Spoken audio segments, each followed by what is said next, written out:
మనిషి అంట ఈరోజు ఏదో ఒక ఆహారం లేకో, వస్త్రం లేకో, లేదా ఉండతగిన పరిస్థితుల్లో, ప్రతికూలతలను బట్టో చనిపోవడం లేదంట.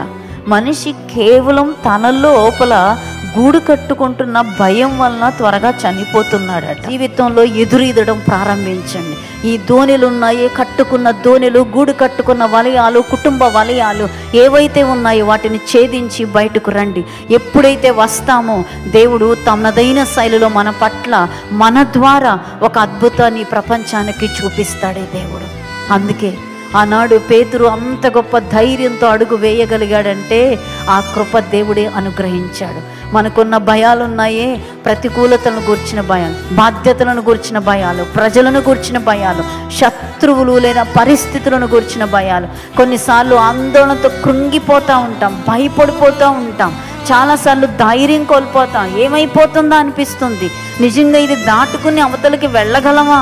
ఇంకా ఉందా అసలు జీవితం? ఇంకా నా ముందుకు మా కుటుంబానికి ఏదైనా అవసరత లేదు, ఒక మంచి రోజులు ఉన్నాయా అని అనిపిస్తూ ఉంటుంది. కానీ దేవుడు శక్తియు, ప్రేమయు, ఇంద్రియ నిగ్రహము గల ఆత్మనిచ్చిన కానీ పిరికితనము గల ఆత్మను ఇవ్వలేదు.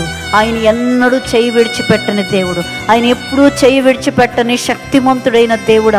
ఆయన బలవంతుడైన దేవుడు. ధైర్యంతో అడుగువేయండి. ఒకవేళ అనారోగ్య పరిస్థితులు ఎదురవుతున్నా, లేదు ఆర్థిక పరిస్థితులు కుటుంబ పరిస్థితులు, ప్రతికూలతలు ఎదురవుతున్నా, మా వల్ల కాదు, జయించలేమనొద్దు. నేను జయిస్తాను, నా పక్కనే ఉండు నాయన. నా ప్రక్కనుంటే నేను జయించగలిగిన శక్తి నాకు దొరుకుతుంది.